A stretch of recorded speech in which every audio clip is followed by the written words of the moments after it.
Lalu untuk generative AI, kita punya Bedrock. Bedrock is our jewel, our crown. Itu adalah managed service generative AI services AWS yang di dalamnya ada a lot of leading foundational models, including Amazon punya Amazon Nova. Bapak Ibu sekalian, berikutnya mari kita akan mendengarkan perspektif dari AWS tentang bagaimana agentic AI menjadi orkestra teknologi masa depan. Tanpa berpanjang kata, kami mengundang Bapak Alexander Lukman selaku Head of Growth Industry AWS Indonesia, Agentic AI, the orchestrator of tomorrow. Boleh tepuk tangan yang meriah.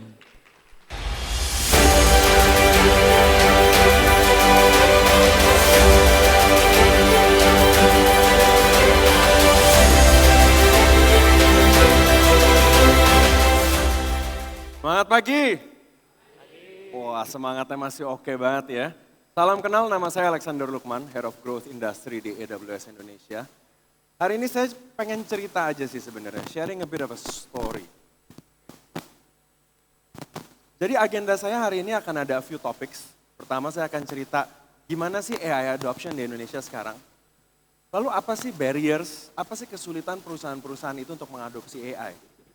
Lalu peran AWS itu ada di mana? Apa yang kami bisa bantu untuk Bapak Ibu sekalian agar adopsi AI menjadi lebih seamless. Lalu pastinya saya akan summarize dan closing bagaimana partnership kami dengan Metro Data juga akan bisa mengakselerasi Bapak Ibu sekalian untuk mengadopsi AI di sehari-harinya. Pertama-tama untuk share, state of AI adoption di Indonesia seperti apa sih? Jadi Strands Partner dengan AWS melakukan research, hari ini ada 18 juta perusahaan di Indonesia yang sudah mengadopsi AI. Itu equals to what? Equals to 28% dari total perusahaan di Indonesia. Sounds good. Lalu benefit apa yang kelihatannya sudah bagus? 59% bilang bahwa mereka ngelihat ada pertumbuhan di revenue mereka dengan mengadopsi AI. 68% bilang mereka actually berhasil mengembangkan produk dan services dan bisa berinovasi dengan menggunakan AI. Lalu dengan mereka menggunakan AI, enable apa sih? 41% bilang itu enhance customer relationship. Whether it be pakai chatbot, whether it be pakai agentic, apapun itu. 29% mention bahwa ini bisa membantu mengakselerasikan membangun produk dan services. But statistik ini bukan yang menarik. Yang menarik adalah siapa yang sebenarnya ngedorong akselerasi ini di Indonesia? Is it enterprises atau is it startup? Dari apa yang kami temukan, ternyata 52% dari startup di Indonesia itu actually sudah mengadopsi AI secara transformatif. Very deep. Gak hanya coba-coba gitu ya. They're already at scale at production level. Kita menemukan bahwa Indonesian startups are the AI innovation driver. Mereka sekarang 34% dari seluruh startup dengan produk yang mereka bangun itu sudah AI embedded. By choice mereka membangun AI di dalam servicesnya mereka. 45% dari seluruh startup di Indonesia sekarang sedang mencari talenta specifically on AI. Sama nggak kayak di enterprise? Let's see.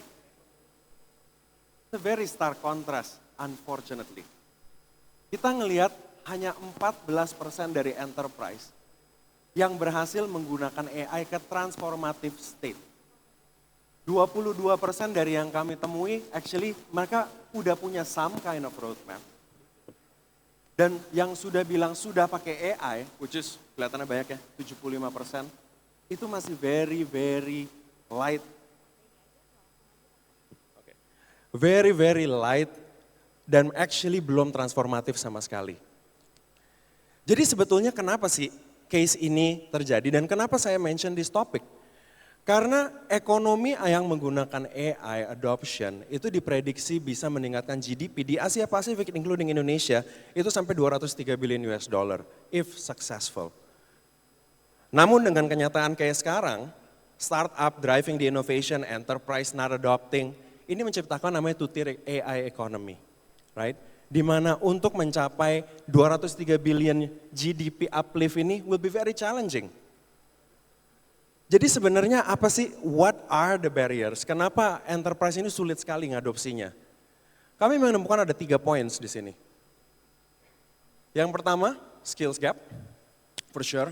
Gimana kami punya staff yang sudah bekerja 10 tahun, 15 tahun, sudah melakukan pekerjaan A bertahun-tahun sama, bagaimana cara mereka bisa ningkatin kemampuan AI mereka? How to do it? Nomor 2, regulatory on compliance, best friend kita semua ya. Setiap hari berubah, setiap hari pindah-pindah. Nanti dia ada PDP, nanti dia ada something else, nanti ada AI, semua nanya ini kita nextnya kemana lagi nih gitu. Everybody is confused. Regulatory and compliance yang terus berubah bikin adopsi enterprise juga jadi lebih slower. Dan yang terakhir, legacy complexity. Kita udah punya sistem yang udah 20 tahun, 30 tahun, 15 tahun. How do we transform? Kita udah biasa Pak, aduh mesti integrasi lagi Pak. Ini gimana caranya Pak? Gitu, right? Gitu. I can see dari orang yang ketawa, of course this is true. Ya. Tapi this is real problems, right? How do we address that? Enter AWS, and this is how we can break the barrier. Saya akan ceritain bagaimana AWS bisa mengambil andil bersama Bapak Ibu sekalian untuk kita bisa cover all those 3 topics. A little bit on AWS, saya nggak akan lama-lama di sini. AWS anak perusahaan Amazon.com, kita udah ada dari tahun 2006, di Indonesia udah dari tahun 2017. Ini adalah beberapa perusahaan yang kami sudah support. We've migrated, we've modernized, we've built data, we've built machine learning untuk perusahaan di Indonesia, government, education, public sector, anything you can imagine, we've built in Indonesia. AWS sendiri terus berinovasi. Kami fokus untuk membangun services di AI yang actually bisa membantu Bapak Ibu sekalian. So, untuk kita membreak the barrier yang pertama, the first step adalah to have a very strong AI stack. And that's what we built. AWS punya nggak cuma 1, 2, 3, no, we have everything.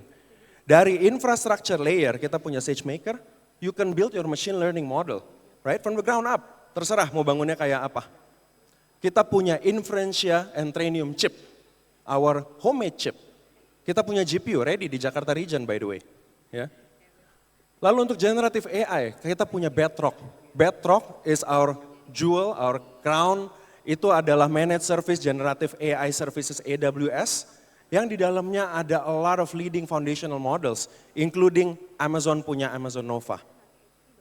Lalu kami punya SDK for agents, this is new, Strand Agents namanya.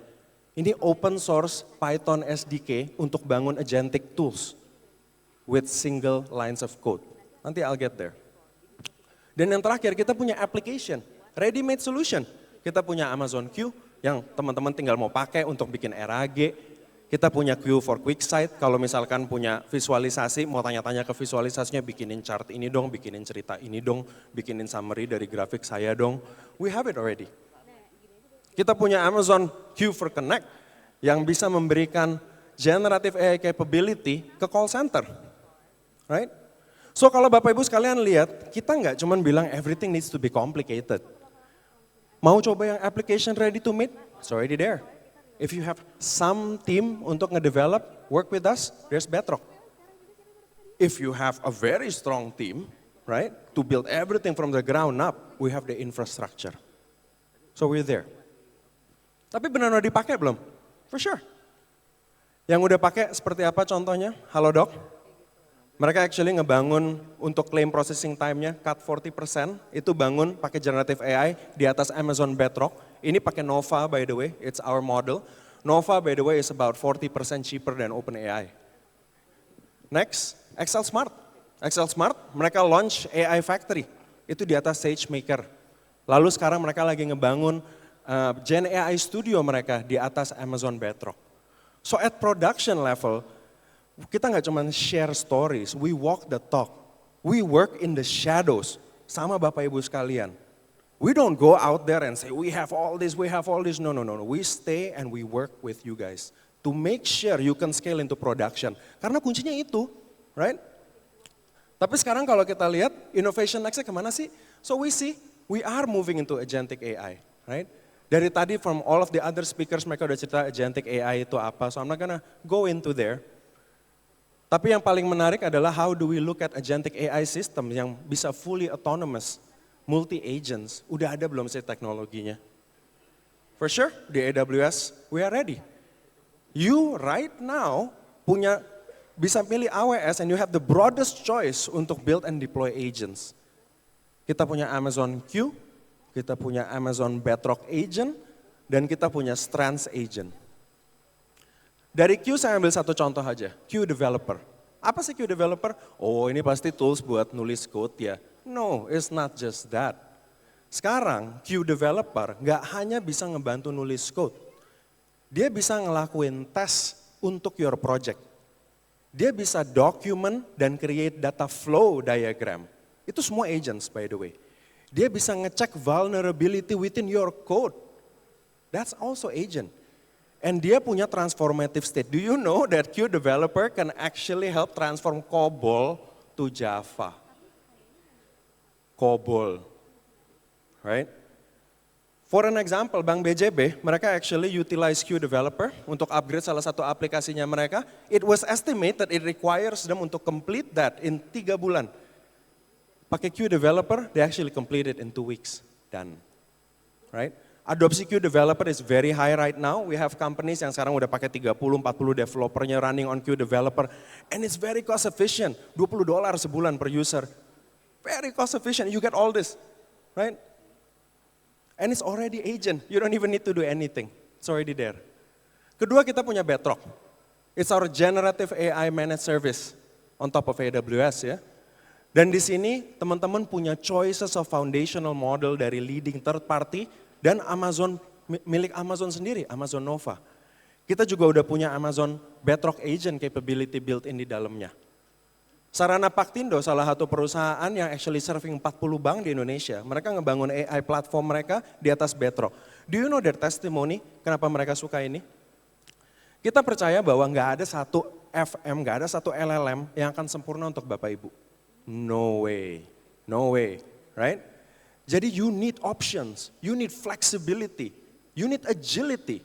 And that's what Bedrock provides buat Bapak Ibu sekalian. Sarana Paktindo bilang pada saat mereka pertama kali, mereka sekarang udah bikin banyak banget. Mereka bikin churn prediction, product recommendation, credit scoring, corporate intelligence, semua di atas Bedrock. Right? Pada saat mereka bangun, awal-awalnya mereka actually pakai lama. Setelah jalan 3 bulan mereka ngeliat, I think we can do better. Akhirnya mereka actually ngebangun di atas Anthropic. Sekarang untuk voice bankingnya mereka bangun di atas Nova. So options is everything. Opsinya seperti apa? Ini adalah beberapa model yang mungkin Bapak Ibu familiar. We have Anthropic, Llama, Amazon Nova.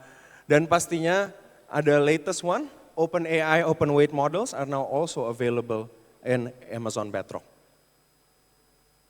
Yang terakhir, we have Strands Agent.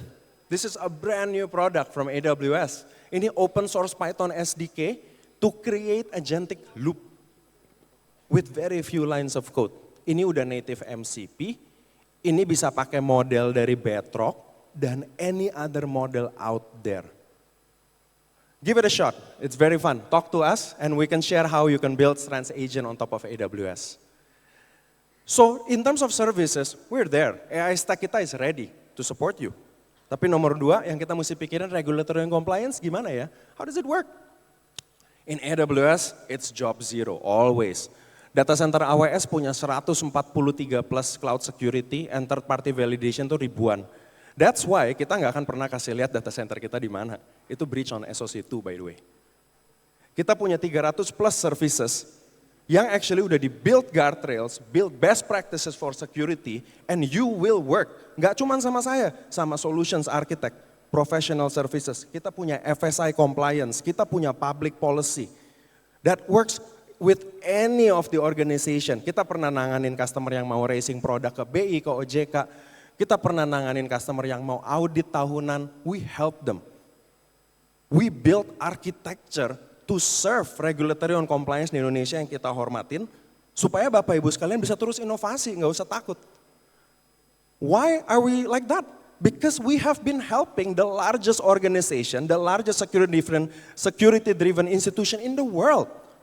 Nasdaq pakai kita, CIA pakai kita, FBI pakai kita, Apple pakai kita, Netflix pakai kita.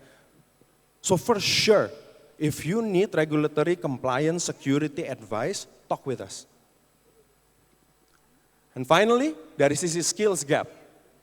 We have the most robust training and certification di Indonesia. Kita punya digital, kita punya classroom training, kita punya certification. Ya. Dan gak hanya itu, we take pride in this, right? Sampai hari ini kita udah literally train 1 juta individual di Indonesia. This is a proper classroom training, 1 juta. Ya, it took us 7 years to get here, and kita akan continue karena itu kontribusi kami untuk Indonesia. And we will never stop to continue training our individuals di Indonesia. So in summary, how do we help you? Skills and Gap, we have AWS training and certification. Regulatory and compliance, cloud security, ekosistem kami, public policy, FSI compliance, solutions architect, professional services, talk with us, we can help. Legacy complexity, COBOL to Java, no issue. Business transformation, AI stack kita is ready. You need something lightweight, you need something heavy, you need something fast, I'm okay with slow as long cost-nya okay. We have it. Don't be afraid. Dan pastinya kita nggak bisa jalanin ini sendirian. We need partners like Metrodata. Dan kita paling happy ngelihat, Metrodata actually built Megarock. Kalau nggak tahu, nanti you can actually take a look. Megarock is Metrodata generative AI built on Amazon Bedrock. Mereka punya ready-made solution, chatbot, IDP, ready. Mereka punya packages, mau bikin forecasting, mau bikin computer vision, it's ready. We believe kita di sini nggak bisa jalan sendirian. AWS is very open to work with customers, to work with partners. We work to everyone for Indonesia because unlocking AI for Indonesia is the most important vision, is the most important objective for all of us. Bukan AWS, bukan Metrodata, bukan Bapak Ibu sekalian, Indonesia. So thank you, AWS ada untuk Indonesia. Terima kasih untuk waktunya. Sampai ketemu lagi, saya Alexander Lukman.